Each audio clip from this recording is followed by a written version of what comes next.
सोचो अगर कल सुबह तुम्हारी आंखें खुले और आसमान में सूरज ही ना हो, ना कोई वार्निंग, ना कोई एक्सप्लोजन, बस एक ऐसी दुनिया जहां हड्डियों को जमा देने वाली ठंड हो और हर तरफ पिच डार्कनेस, जहां हर सेकंड मौत तुम्हारे एक कदम और नजदीक आ रही हो। आज हम एक ऐसी दुनिया इमेजिन करने वाले हैं जहां इंसानों के पास उनका सबसे बड़ा एनर्जी सोर्स या फिर कहे उनका सबसे बड़ा देवता ही उनका साथ छोड़ चुका है। क्या इंसानी सिविलाइजेशन सूरज के बिना जिंदा रह पाएगी या फिर सिर्फ 8 मिनट में ही खत्म हो जाएगी? Let's find out. अब इमेजिन कर लो कि सूरज अब एग्जिस्ट ही नहीं करता, पर तुम्हें इस बात का पता ही नहीं चलेगा, कम से कम अगले 8 मिनट 20 सेकंड तक तो नहीं, क्योंकि लाइट को सूरज से अर्थ तक पहुंचने में इतना ही वक्त लगता है। मतलब अगर अभी सूरज गायब हो गया तो तुम्हारे लिए सब कुछ नॉर्मल चलता रहेगा, आसमान में रोशनी होगी और तुम अपना ब्रेकफास्ट बना रहे होंगे। लेकिन सच तो ये है कि तुम एक ऐसे काउंटडाउन में एंटर कर चुके हो जिसका अंजाम मौत से भी बदतर है। ये 8 मिनट सिर्फ एक इल्यूजन है, प्रकृति की तरफ से दिया गया एक आखिरी तोहफा, जिसके बाद अंधेरा, ठंड और केओस ही तुम्हारी जिंदगी का असली चेहरा बन जाएगा। सूरज के गायब होते ही उसकी सिर्फ रोशनी ही नहीं बल्कि उसकी ग्रेविटी भी गायब हो जाएगी। और हाँ, सूरज की ग्रेविटी ही वो चीज है जो पूरे सोलर सिस्टम को एक साथ बांधे रखती है। लेकिन जैसे ही सूरज चला गया, पूरे सोलर सिस्टम का सबसे बड़ा ग्रेविटेशनल सोर्स भी चला गया। अब अर्थ एक ऑर्बिट में नहीं बल्कि एक सीधी लाइन में ट्रैवल करना शुरू कर देगी, मतलब एक रोग प्लेनेट की तरह स्पेस में भटकना शुरू कर देगी। बाय द वे, रोग प्लेनेट वो होते हैं जो किसी भी स्टार को ऑर्बिट नहीं करते, जो बेवजह स्पेस में भटकते रहते हैं। अब क्योंकि अर्थ भी एक रोग प्लेनेट बन चुकी है, इसलिए ना तो इसके पास कोई ऑर्बिट है, ना ही कोई सुरक्षा। पर क्या इससे हमें तुरंत कुछ महसूस होगा?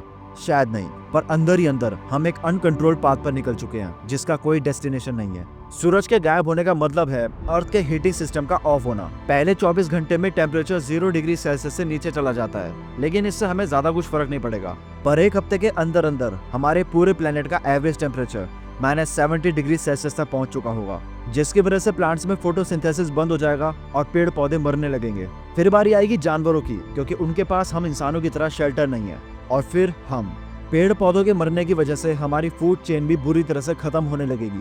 और रही बात ओशंस की, तो इतने कम टेम्परेचर की वजह से ओशंस के ऊपर आइस की एक मोटी लेयर बन जाएगी। लेकिन उस आइस की लेयर के नीचे लाइफ कुछ दिनों तक सरवाइव कर सकती है, पर ज्यादा दिनों तक नहीं। सबसे ज्यादा सेफ होंगे डीप ओशन में रहने वाले क्रीचर्स, क्योंकि वो थर्मल वेंट्स के पास रहते हैं और सनलाइट पर डिपेंड नहीं रहते।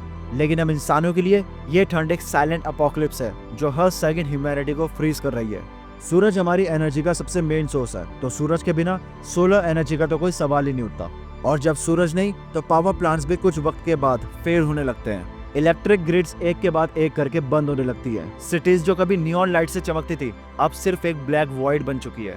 बैकअप जनरेटर्स भी सिर्फ कुछ घंटे या फिर कुछ दिन का सवाल है, क्योंकि जब फ्यूल खत्म तो डिजिटल दुनिया भी खत्म, इंटरनेट के साथ साथ कम्युनिकेशन भी खत्म, और सबसे ज्यादा तुम्हारी होप खत्म। क्योंकि बिना इलेक्ट्रिसिटी और बिना इंटरनेट के दुनिया भर में क्या चल रहा है तुम्हें घर बैठे ये कभी पता नहीं चलेगा।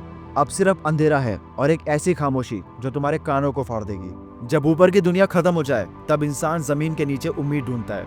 यही हमारे पूर्वजों ने किया था और यही हम भी करेंगे।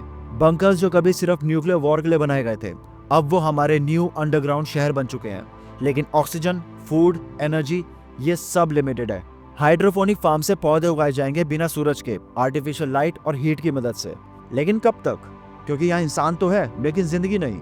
औरतें और बच्चे सिर्फ मेमोरीज के सहारे जी रहे होंगे कि कभी एक दुनिया ऐसी भी थी जहां धूप होती थी और आसमान नीला होता था। हमारा सन सिर्फ सनलाइट नहीं देता, बल्कि हमारे सोलर सिस्टम का वो ग्रेविटेशनल बॉस है। हमारे पूरे सोलर सिस्टम का करीब 99.94% मास अकेला सन कैरी करता है। और अगर सन ही नहीं तो अर्थ का ऑर्बिट भी नहीं। हमारी अर्थ अपने ऑर्बिट से धीरे धीरे करके बाहर निकलने लगेगी, जैसे एक ट्रेन अपना ट्रैक छोड़ रही हो। और स्पेस में इसी तरह से भटकते हुए या तो हम किसी दिन किसी प्लेनेट से टकरा जाएंगे या फिर कोई ब्लैक होल हमें निकल जाएगा।